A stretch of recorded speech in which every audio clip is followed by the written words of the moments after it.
नमस्कार। कैसे हैं आप सब? बॉलीवुड के जिहादी खेल और सनातनी संस्कृति के खिलाफ उसकी साजिश को हम लगातार समझने की कोशिश कर रहे हैं।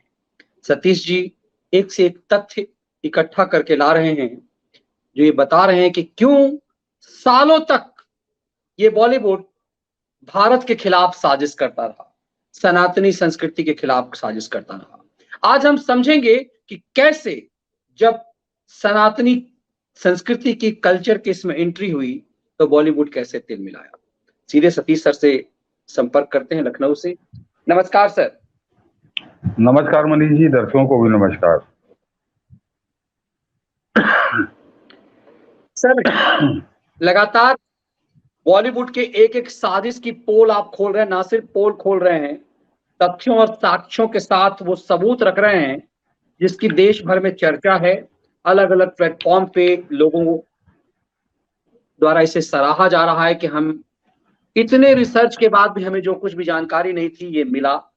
लगातार बॉलीवुड के कई सारे पोल हमने खोले। आज सनातनी संस्कृति पर बॉलीवुड के साजिश को समझेंगे।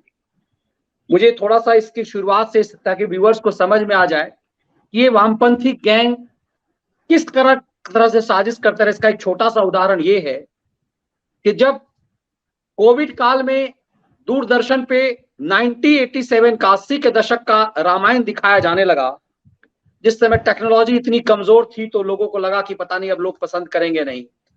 जेम्स राय का चेला खैराती कुमार ने कहा था कि अरे प्रधानमंत्री जी, ये कौन देखेगा रामायण, किसके लिए दिखा रहे हैं, ये बैठ के टीवी पर रामायण कौन देखेगा 80 वाला।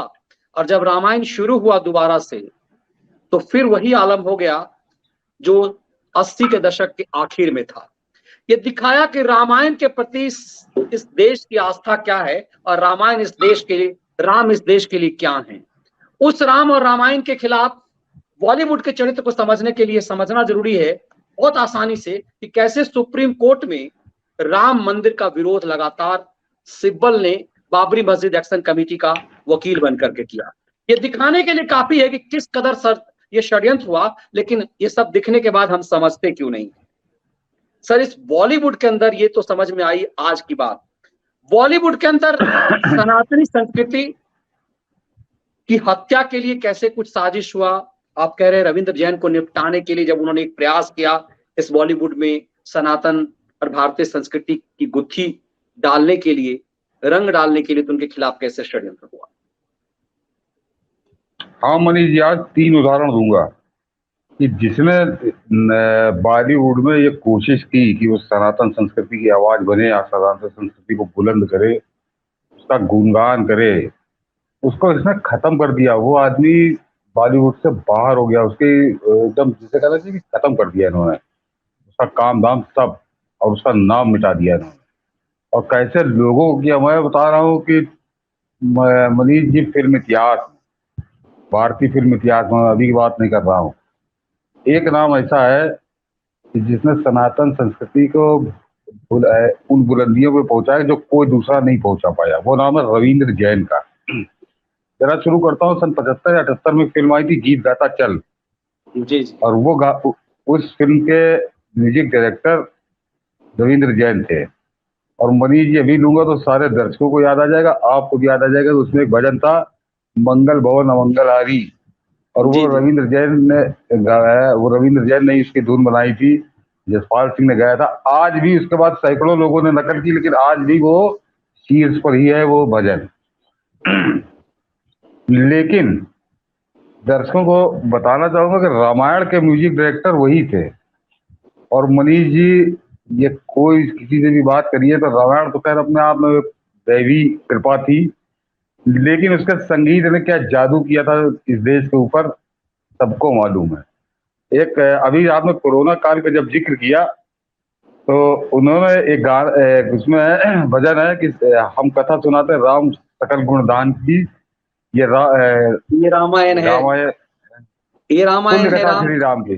जी पुण्य कथा श्री राम की।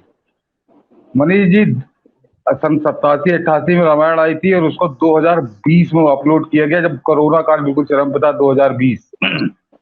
और 22 महीनों में उस भजन को यूट्यूब पर 18 करोड़ 80 लाख लोग देख चुके हैं। ये जितने बॉलीवुड में घूम रहे हैं, ये इसके दहाई पे नहीं है कि 2 करोड़ नहीं किसी ने देखे। और उस भजन को देखने वाले लोग 18 करोड़ 80 लाख हैं। ये मोदी जी दिखाइए इनको। 18 करोड़ 80 लाख मतलब लगभग 19 करोड़ लोग देख चुके हैं। और हाँ, अलग अलग, मतलब ये दो अलग अलग हैं, ये अलग अलग जगहों पे है। हम कथा सुनाते राम सकल गुणधान की, ये दिखाता है कि क्या आस्था है लोगों का, क्या लोग देखना चाहते हैं।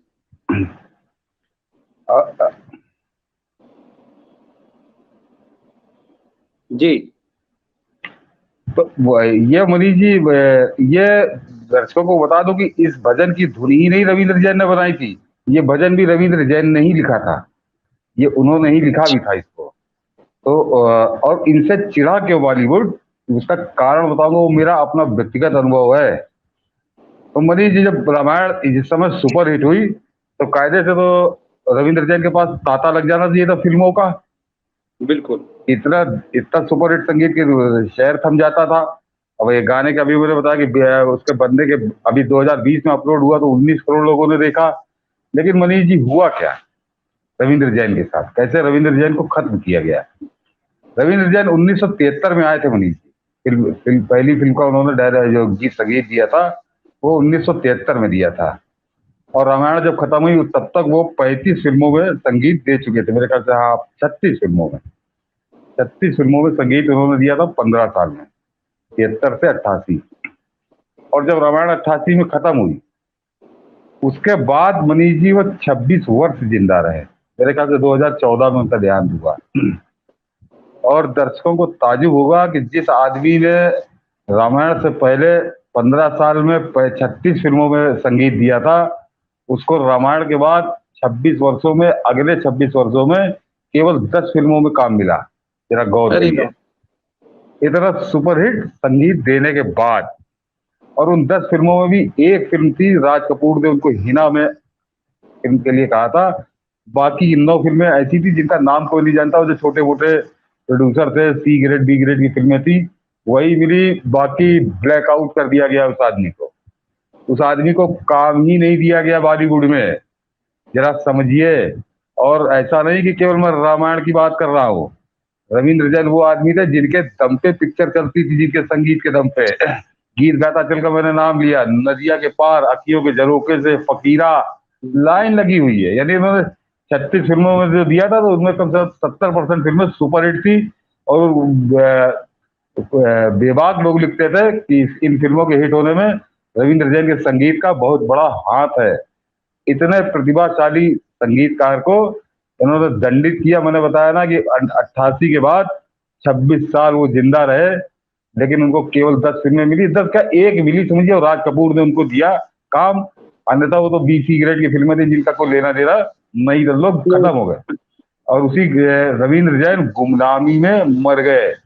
हालांकि वो गुमनाम नहीं रहेंगे, वो अमर हो गए हैं रामायण से। लेकिन बॉलीवुड ने, ताकि एक आदमी जो सनातन संस्कृति की मुखर आवाज था, उसको कैसे खत्म किया जाए, इसका एक बहुत खतरनाक उदाहरण है। और मनीष जी, दर्शकों को एक और बात बता दूं कि मैंने क्यों कहा कि रविंद्र जैन से मेरा एक व्यक्तिगत अनुभव था।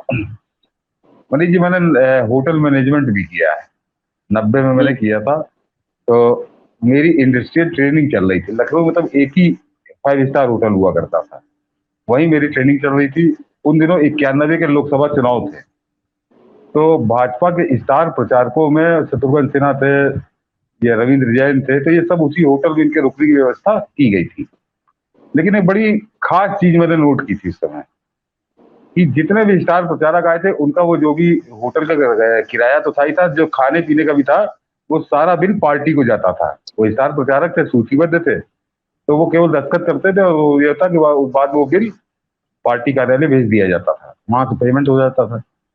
केवल रविंद्र जैन ऐसे थे कि जिन्होंने उस बिल पे साइन वो नहीं करते थे, वो अपने पास से बिल पे करते थे। तो मेरे लिए बड़ा चौंकाने वाला था कि सब कर रहे हैं, ये अपने पास से, कि इनका भी बुक जो है पार्टी नहीं करवाया है होटल, ऐसा नहीं कि अपने मन से आ गए। तो 2-3 दिन रुके थे। मैंने एक दिन उनसे कहा कि साहब सर आपसे मिलना चाहते हैं। तो बोले कि रात में आ जाना। अच्छा है, रात में जब मैं आऊँ तब आ जाना। तो मैं जब मैं रात की मेरी शिफ्ट थी, मैं तो समय निकाल के गया। तो जब घंटी बजे तो आ गया अंदर से आवाज की कम इन। तो अंदर गया तो देखा वो पटरे का अंडरवियर और बनियान पहन के वो आदमी दाल चावल रोटी खा रहा था। तो मैं गुस्से ही, मैंने देखा खाना खा रहा है तो मैं वापस आने लगा। तो उनको दिखता नेत्रहीन थे। तो वो ये समझ गए कि कौन है। तो करेगा आ जाओ आ जाओ आ जाओ आ जाओ। तो खैर मैं चला गया अंदर। और तो उनसे जो पूछना था उस समय जो जिज्ञासा थी मैंने उनसे पूछ लिया। मनीष, मैंने कहा सर एक बात बताइए कि सारे बिल जो है वो पार्टी के पास जा रहे हैं, लेकिन आप अपना बिल पेमेंट खुद कर रहे हैं, क्या कारण है? जबकि आपका भी रिजर्वेशन वहीं से मतलब आप होटल मैनेजमेंट कर रहे थे उस समय भी आपके अंदर का पत्रकार जो है वो हिचकोले मार रहा। हाँ, तो ये स्पष्ट कर दूं कि मैंने वो होटल मैनेजमेंट किया और उस ट्रेनिंग के दौरान मुझे समझ में आ गया। फिर मैंने उसके बाद कहीं नौकरी वोकरी नहीं की मैंने, केवल वो होटल मैनेजमेंट की डिग्री मैंने ली। मुझको समझ में आ गया कि ये मेरे लिए नहीं है ये काम। तो जब मैंने उनसे पूछा कि ये क्या है, तो मनीष जी उस आदमी ने जो जवाब दिया था वो मैं मरते दम तक नहीं भूलूंगा। और मैं वो आज दर्शकों को बताने जा रहा हूँ कि इसीलिए रविंद्र जैन को ब्लैकआउट क्यों किया गया। मनीष जी उन्होंने कहा था कि मैं यहाँ भाजपा का प्रचार करने नहीं आया हूँ। जरा 91 में राम लहर चल रही थी, राम मंदिर आंदोलन चरम पे था। उन्होंने कहा मैं यहाँ भाजपा का प्रचार करने नहीं आया हूँ, मैं राम काज के लिए आया हूँ और इसमें जितना योगदान मैं कर सकता हूँ वो मैं अपने तरफ से कर रहा क्या हूँ। बात, जरा क्या बात। जरा सोचिए, जरा सोचिए। और दर्शकों को स्पष्ट कर दूं कि उसी समय शत्रुघ्न सिन्हा भी वहीं आया था, उसी प्रचार में आया था। लेकिन चाट के गया वहां। उसका हाँ वो सब बिल टू पार्टी जब साइन होता था, केवल रविंद्र जैन ने कहा जरा सोच संगीत का उनकी भावना कि मैंने कहा ना कि वो मैं शब्द था मैं भाजपा का प्रचार करने नहीं आया हूँ, मैं राम काज के लिए आया हूँ और इसमें मैं जितना योगदान कर सकता हूँ वो मैं कर रहा हूँ। तो ये जिस आदमी की ये भावना थी तो उसको बॉलीवुड को तो ब्लैक लिस्ट करना ही करना था। करना ही वो कहाँ करना। उनको वो कहाँ स्वीकार होते। तो समझिए मैं बता रहा हूँ कि 15 साल में 36 फिल्में और रामायण के बाद 26 साल में केवल 10 फिल्में, वो भी मैंने कहा ना एक एक सी एक ग्रेड ही के। मानिए उसको, बाकी सी ग्रेड की थी बाकी 9। और वो भी रविंद्र जैन वैसे ही इस दुनिया को छोड़कर चले गए। तो ये बॉलीवुड का एक और दूसरा उदाहरण बनी देता। रामायण के बाद महाभारत आई, रामायण के बाद महाभारत आई। उसके म्यूजिक डायरेक्टर थे राजकमल, अद्भुत संगीतकार थे। और सभी दर्शकों ने देखी होगी मनीष जी कि रामायण वो महाभारत जो बनी थी वो तो खैर अद्भुत बनी थी, लेकिन उसका जो म्यूजिक था, उसका जो बैकग्राउंड म्यूजिक था और उसका भी टाइटल सॉन्ग लोग आज भी भूले नहीं है। वो अद्भुत संगीत था और महाभारत की सफलता में संगीत का बहुत बड़ा हाथ था। और मनीष जी राजकमल जी ने महाभारत से पहले 16 साल में 16 फिल्में की थी और अगले 16 साल वो जिंदा रहे। उनका मेरे ख्याल से 2006 में देहांत हुआ, 2006-05 में। मतलब वो बहुत बुरी स्थिति में उनका देहांत हुआ। तो महाभारत से पहले 16 साल में उन्होंने 16 फिल्मों में म्यूजिक दिया था और महाभारत के बाद अगले 16 साल में उनको केवल 3 फिल्मों में काम मिला और वो तीनों फिल्में बहुत बी सी ग्रेड की भोजपुरी की फिल्में थी। यानी बॉलीवुड से वो बाहर कर दिए गए। जरा सोचिए। तो इस तरह से ये निपटा रहे थे, इस तरह से ये निपटा रहे कि तुमने अगर राम कृष्ण का गुणगान किया है तो बॉलीवुड में तुम्हारे लिए कोई जगह नहीं है। 90 के बाद अनूप जलोटा जो भजन भजन सम्राट कहा जाता था गायब हो गए। अनुराधा पौडवाल गायब हो गई। अनुराधा पौडवाल का तो हम लोग जिक्र करेंगे, गुलशन कुमार के ऊपर अलग से करा जाएगा मनीष जी एपिसोड कि किस तरह से उनको मार दिया गया। तो बिल्कुल, कुछ लोग ये गुलशन आवाज कुमार के लिए लिख रहे हैं। मुझे लगता है कि गुलशीले, मैंने सतीश सर से कहा कि गुलशन कुमार के ऊपर अलग से शो की जरूरत है, तो इसीलिए हाँ इसमें हम उनकी चर्चा अभी नहीं करेंगे। हाँ, दर्शकों को बता दूं मनीष जी पहले ही तय कर चुके हैं कि हम लोग गुलशन कुमार के लिए एक अलग से प्रोग्राम करेंगे, इसी सीरीज में करेंगे क्योंकि वो लंबी हो जाएगी फिर कहानी। तो ये आप देखिए 90 के बाद ये सब खत्म इन्होंने कर दिया। तीसरा उदाहरण देता हूँ मनीष जी की इनके अंदर कितना जहर भरा है कि रविंद्र जैन के अलावा एक और बहुत अमर नाम है, बहुत अमर नाम है, मुकेश।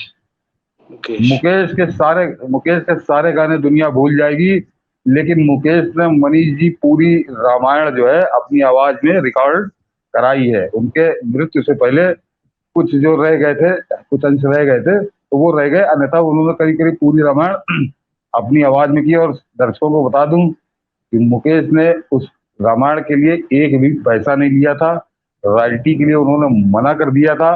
और सबसे खास बात, क्योंकि वो तो टुकड़ों में कर रहे थे, कि जितने जितने समय उन्होंने रामायण को रिकॉर्ड किया था तो उन्होंने सारे व्यसन छोड़ दिए थे, मतलब मांस, मदिरा, सिगरेट, ये सब चीजें जो भी था उन्होंने बिल्कुल पवित्र होके किस भाव से समझिए उन्होंने रामायण को पढ़ा था।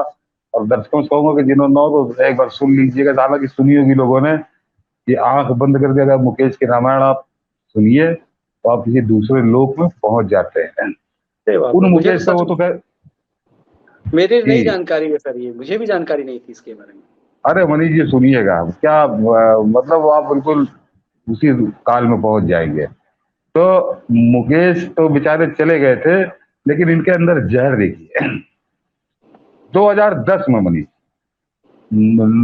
मुकेश का पौत्र, उनके पोते, उनके बेटे के बेटा नील नितिन मुकेश, जी। उसको भरी सभा में मंच पे इस हकले शाहरुख खान ने बेइज्जत किया था।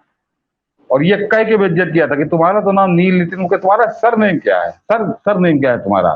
सरनेम से मतलब तुम उसके बाप और बाबा को टारगेट कर रहे थे। लेकिन मनीष जी वही है कि राम भक्त का बेटा वो भी है। दर्शकों को कहूंगा देख लीजिएगा, यूट्यूब पे आपको मिल जाएगा। उसने हकले को मुंह तोड़ जवाब दिया था, और ये कहा था, हकला था साथ में सैफ अली खान जयादी, ये दोनों खड़े कहें देखो हमारे नाम क्या क्या है, सैफ अली खान, शाहरुख खान, तुम्हारा सरनेम क्या है। तो उसने कहा था कि मैं सरनेम की बदौलत यहाँ पे आके आगे की सीट में बैठा हूँ, तो अपने बदौलत बैठा हूँ, तो मुझे सरनेम की जरूरत नहीं है। और तुम अब तो अंग्रेजी में बोला था कि शट अप, अब अपना मुंह बंद रखो। तो मेरे पिता यहाँ बैठे हुए हैं। तो खैर हकला शांत हो गया था, लेकिन बाद में बोला कि अरे इसको तो लग रहा है जैसे मनीष जी वो व्यंग्य समझिए, वो व्यंग्य कितना जहर था कि इसने जब वो उसने शटअप का तो बोल तो कुछ नहीं पाया, लेकिन इसने कहा कि ये तो ऐसे डांट रहा है जैसे इसको आशुतोष गोवारिकर और विधु विनोद चोपड़ा की फिल्म मिल गई हो। और सब जितने भाड़ बैठे थे बॉलीवुड के वो तो हा हा करके हंसे। और मनीष जी मैं दावे के साथ कह सकता हूँ, क्योंकि मुझे फिल्म में भी मेरा शौक रहा है, इन मुकेश ने जिस शिखर पे मुकेश ने प्रसिद्धि के जिस शिखर को छुआ था, ये हकला और जितने भाड़ हैं इस समय बॉलीवुड में, वो पैर का नाखून नहीं है मुकेश की। मुकेश केवल यही नहीं सुने जाते, मुकेश रूस में भी उतने लोकप्रिय है, और रूस में दुनिया के कई देशों में मुकेश के गाने आज भी सुने जाते हैं। राज कपूर जो हिट हुए, तो राज कपूर जिस समय मुकेश का निधन हुआ तो राज कपूर ने कहा था कि आज मेरी आवाज मर गई, खत्म हो गई। मुकेश वो हस्ती, और मुकेश ये अगले अगले से समय के साथ चले जाएंगे। और मुकेश जब तक वो रामायण है उनकी आवाज में, वो मुकेश हमेशा अमर रहेंगे, 100, 200, 500 साल बाद भी अमर रहेंगे। तो उस लेकिन इनके इनके मन में जो जहर भरा था, तो सरनेम के नाम से उसको अपमानित किया। और ये इसको कोई जवाब नहीं देता मरीज। अब आता हूँ जरा इस हकले की असलियत पे।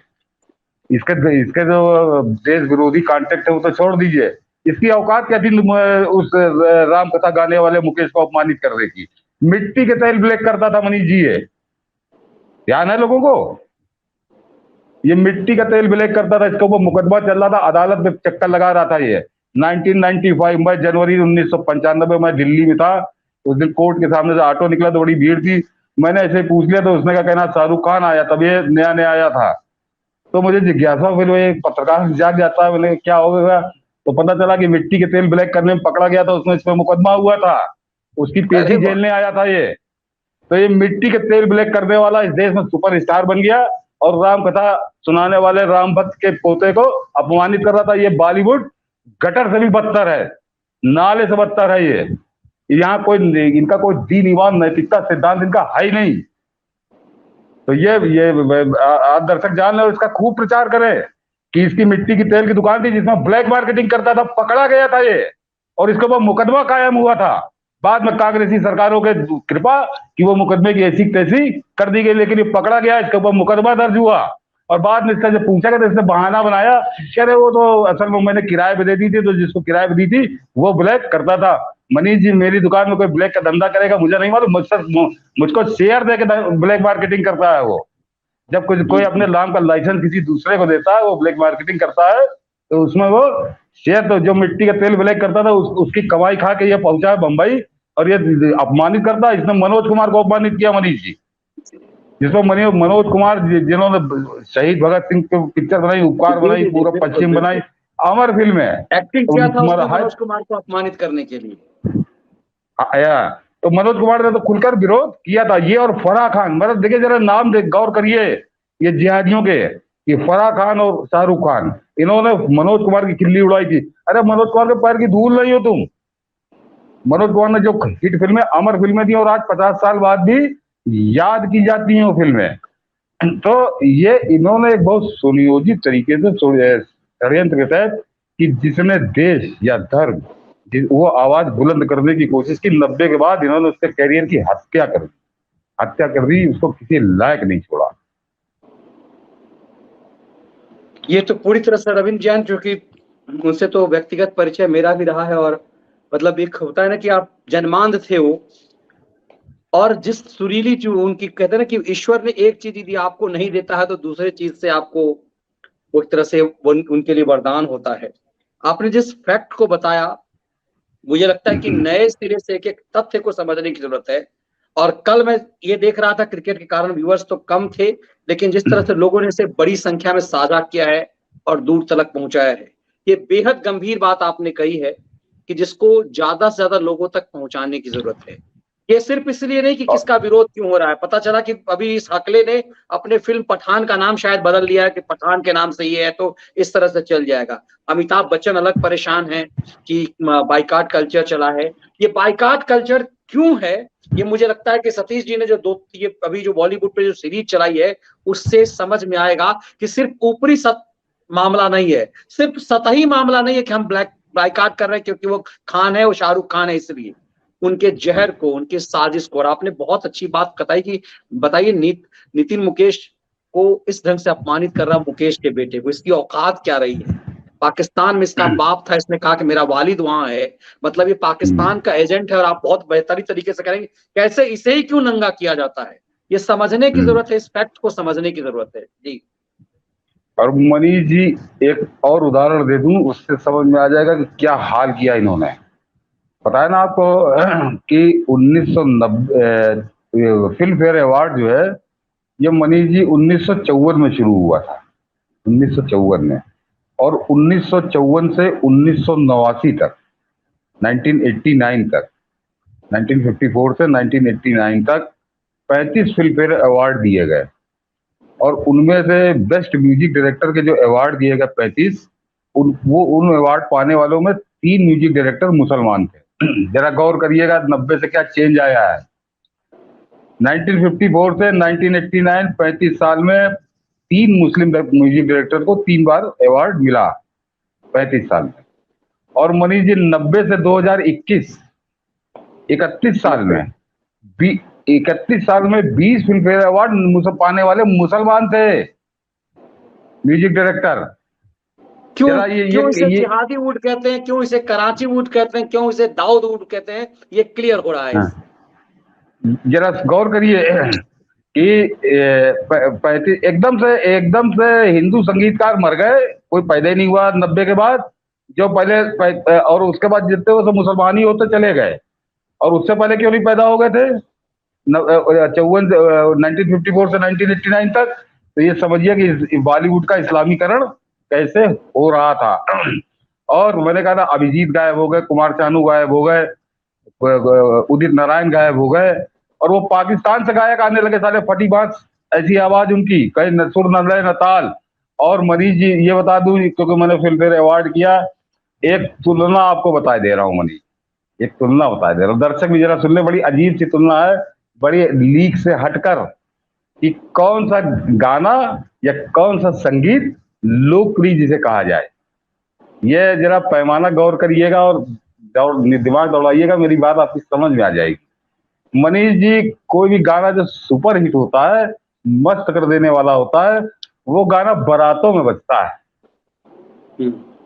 कभी भी आपने गौर किया हो, किसी बारात में आप शामिल हुए हो या आपने रास्ते में निकलते हुए बारात देखी हो, जरा गौर की याद करके बताइए, दर्शकों को कहूंगा कि याद करके देखिए कि किसी बारात में बजने वाला गाना वो सन 80 से पहले का ही आपको सुनाई देगा।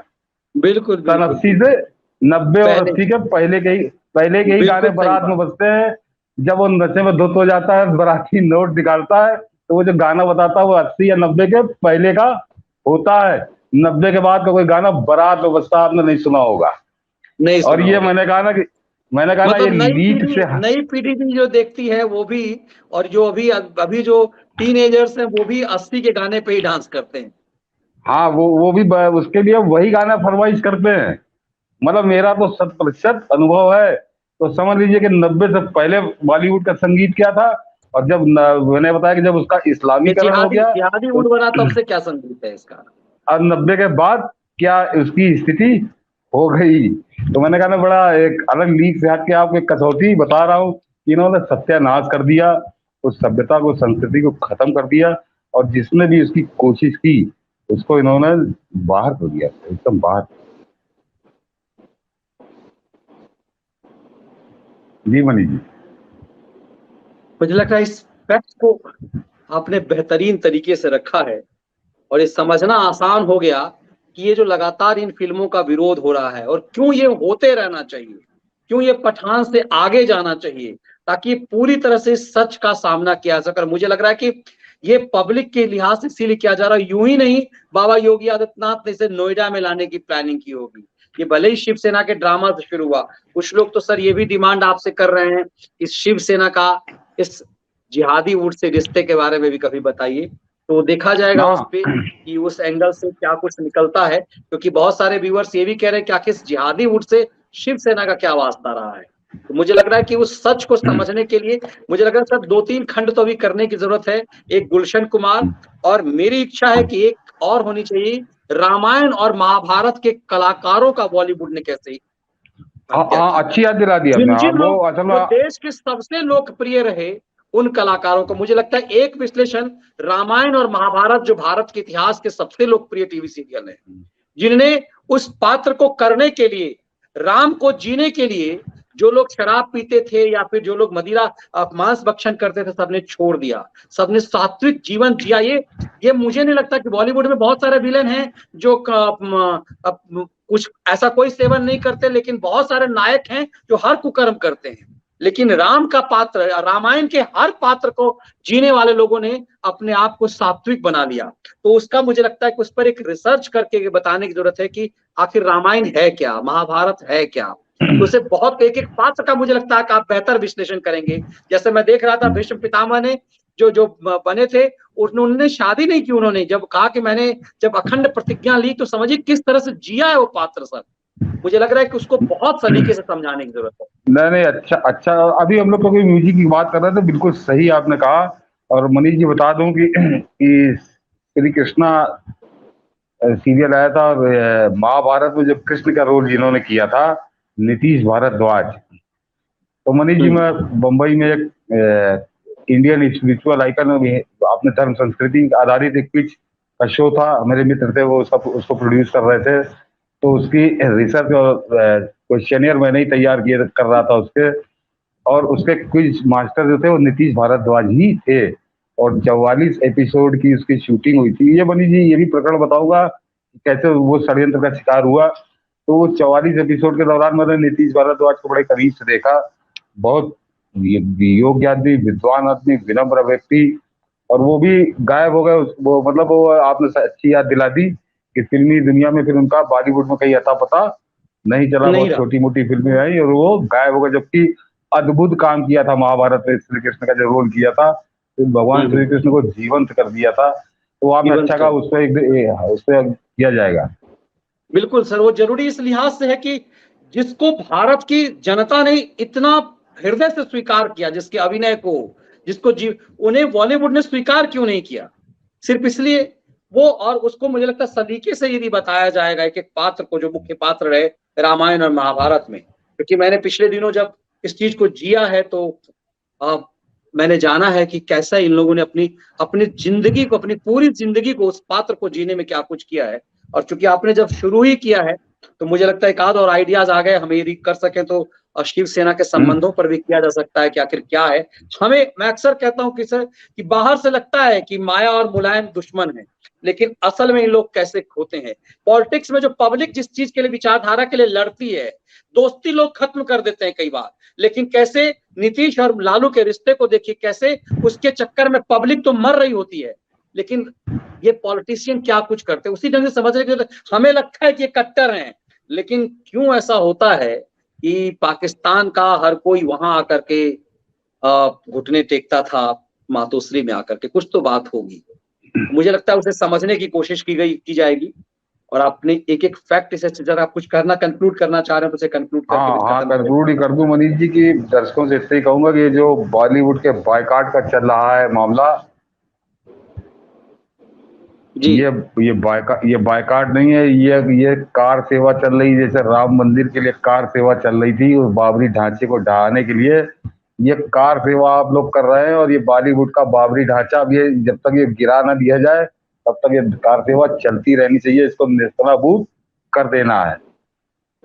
क्या बात सर, आपने बहुत जबरदस्त टैग लाइन दे दिया है कि ये कार सेवा है, और एक एक आदमी से मैं कहता हूं कि हर किसी का अपना गिलहरी सहयोग होता है। हमारी सनातन हाँ, परंपरा में एक शब्द इस्तेमाल किया जाता है कि राम ने जब सेतु बनाया था सीता जी को लाने के लिए, प्रभु राम ने, तो हर उसमें गिलहरी की भी सहयोग थी। तो जिस तरह से कार सेवा एक एक व्यक्ति के, आज जब अयोध्या आप जाते हैं और आप, हम आज भी वो एक एक पत्थर रखे हुए हैं, तो ये सनातन में एक एक लाइक, एक एक शेयर आपका हिस्सेदारी है बॉलीवुड के उस ताबूत में कील ठोकने के लिए। कुछ लोग बेहतरीन चीज याद दिला दे रहे हैं। आलोक कौशिक जी कह रहे हैं कि यूसुफ खान ने चेंज किया दिलीप कुमार, और कैसे दिलीप कुमार ने सर दोस्ती फिल्म को दोनों नायकों की खात्मा किया। ये बना हुआ रहा दिलीप कुमार, लेकिन कैसे इसने पूरी तरह से उन दोनों को खत्म कर दिया, ये आलोक जी ने बेहतर याद दिलाया। बहुत सारी चीजें हैं। ईशान तिवारी जी कह रहे महोदय, आपको शिवाजी, राणा संग, महाराणा प्रताप, अहिल्याबाई होलकर और कई अन्य जैसे भारत के भूले हुए नायकों पर रविवार को श्रृंखला शुरू करनी चाहिए।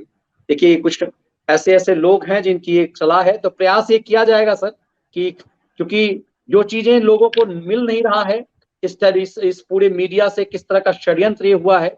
अभी तो शाम में हमने सर इस पे भी एक विश्लेषण किया कि कैसे भी, देखिए Jay Shah Asian cricket council के चेयरमैन हैं, तिरंगा उनके सामने रखा गया, उन्होंने हटा दिया इसलिए क्योंकि वो एशिया के चेयरमैन है और भारत का तिरंगा नहीं फहरा सकते थे। अब इसको कैसे जिहादी मीडिया ने इसे खेल किया। अब देखिए कि शाहरुख जो झारखंड वाला जो मामला सामने आया है, जिसमें शाहरुख को इंडिया टुडे ने सर फिर अभिषेक बना दिया, जैसे खैराती पांडे ने दिल्ली दंगा के शाहरुख को अनुराग मिश्रा बना दिया था। ये कैजुअली एक अनजाने की मिस्टेक नहीं है, ये बड़ी साजिश है, और इसीलिए मैंने लगातार इसको समझने की कोशिश की है। विक्रम चहल जी आपको अमेरिका के शिकागो शहर से सर आपको प्रणाम भेज रहे हैं और कह रहे हैं आपको सुनकर के आनंद आ जाता है। शिकागो से आपके लिए प्रणाम भेजा है विक्रम जी ने, बहुत बहुत धन्यवाद विक्रम जी, बहुत आभार आपका। और संजय दास जी बहुत आभार। तो मुझे लगता है कि सर लगातार जो हम लोग इस मीडिया के षड्यंत्र को समझने की कोशिश करते हैं, उसी का एक हिस्सा ये भी है कि कैसे इंडियन मीडिया बॉलीवुड में, इसीलिए मैं कहता हूं कि ये जिहादी, ये अदालत लगाने वाला संपादक गैंग कैसे बॉलीवुड से पोषित और पल्लवित होते हैं, इन सब के सच को भी समझना बहुत जरूरी है।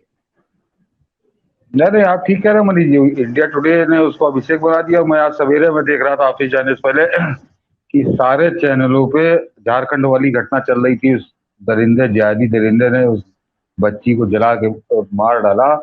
लेकिन मैंने कहा जरा देखो, चेक किया तो आज तक जो है वो कल जो टावर गिराए गए थे नोएडा में वो दिखा रहा था, आज तक टावर गिर गए वो दिखा रहा था, पुरानी खबर, वो उसका जिक्र नहीं कर रहा था। बहुत बाद में उसने किया होगा। तो ये सब बिके हुए लोग हैं, बिके हुए लोग। सर बेशर्मी इतनी कि मैं देख रहा था वो एनडीटीवी पर, उसका एडिटर है बिहार में मनीष कुमार, और उसकी पूरी जो है सेटिंग है वहां की, उसे यहाँ संपादक ओवरऑल बना दिया गया था, लेकिन संभाल नहीं पाया तो पटना चला गया। मतलब जब उस लड़की का वो बाइट चलने लगा, कल से वो चल रहा है कि उस लड़की ने शाहरुख नाम बता दिया, फिर भी उस चैनल ने पूरा विश्लेषण कर दिया 5-7 मिनट का, और उसे एक ये बता रहा, उन्मादी बताया, नाम नहीं बताया शाहरुख खान का। तबरेज अंसारी एक मोटरसाइकिल चोर था, उसका नाम बता करके वो किसी मुसलमान की हत्या नहीं थी, मजहबी हत्या नहीं थी, वो एक मोटरसाइकिल चोर की हत्या थी, और भी हत्या नहीं किया था, गांव वालों ने मारा था। आपके हमारे गांव में आज भी यही होता है सर, रात में भी कोई चोरी करते हुए निकला जाएगा, गांव वाले उसकी जम के कुटाई करेंगे, उसे अदालत नहीं ले जाएंगे, वो यही होता है, यही सच है। लेकिन जेम्स राय के चेलों ने क्या कुछ किया, इसीलिए प्रयास हम लोगों का उस सच को समझने का, मगर अभी हम लोग ये कोशिश कर रहे थे बॉलीवुड के सच को, तो 2-3 सर आइडियाज मिल गए, मतलब आपके रिसर्च की थोड़ी जरूरत है, ताकि आपकी विद्वता का जो है लोग फायदा उठा सकें, और कम से कम मैं कहता हूं कि 50 से 100 लोगों तक शेयर करें। और सतीश जी ने जो चीज कही है सर ने, कि ये ताबूत में कील की तरह होगा, जिस तरह से बाबरी विध्वंस हुआ एक एक कार सेवकों के सहयोग से, तो ये जितने व्यूअर्स हैं और जहां तक आप पहुंचाते हैं, ये सब कार सेवक की भूमिका में है। बहुत बहुत धन्यवाद सर, शुभ रात्रि। कल गुलशन कुमार पे हम लोग ये शो करेंगे। बहुत बहुत धन्यवाद सर, शुभ रात्रि। पूरे फैक्ट को आपने बेहतरीन तरीके से समझा, मुझे लगता है कि इससे ज्यादा लोगों तक आप यदि साझा करेंगे तो वो सहयोग आप कर पाएंगे जो प्रभु राम के लिए एक एक गिलहरी ने किया था। और इसीलिए कहते हैं कि प्रभु ने जो उस गिलहरी का हाथ पर ऊपर उनके पीठ पे हाथ डाला, उसके चिन्ह आज भी है।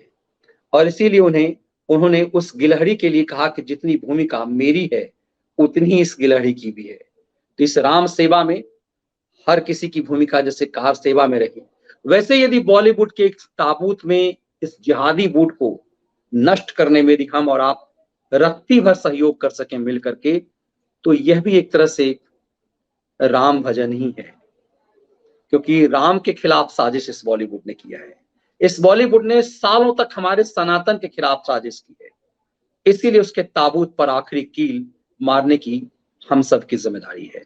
बहुत बहुत धन्यवाद, शुभ रात्रि। फिर कहूंगा, यदि वीडियो के विश्लेषण आपको पसंद आए, इसके कंटेंट यदि पसंद आए, इसे ज्यादा से ज्यादा संख्या में अपने अलग अलग सोशल मीडिया प्लेटफॉर्म पर शेयर कीजिए। बहुत बहुत धन्यवाद।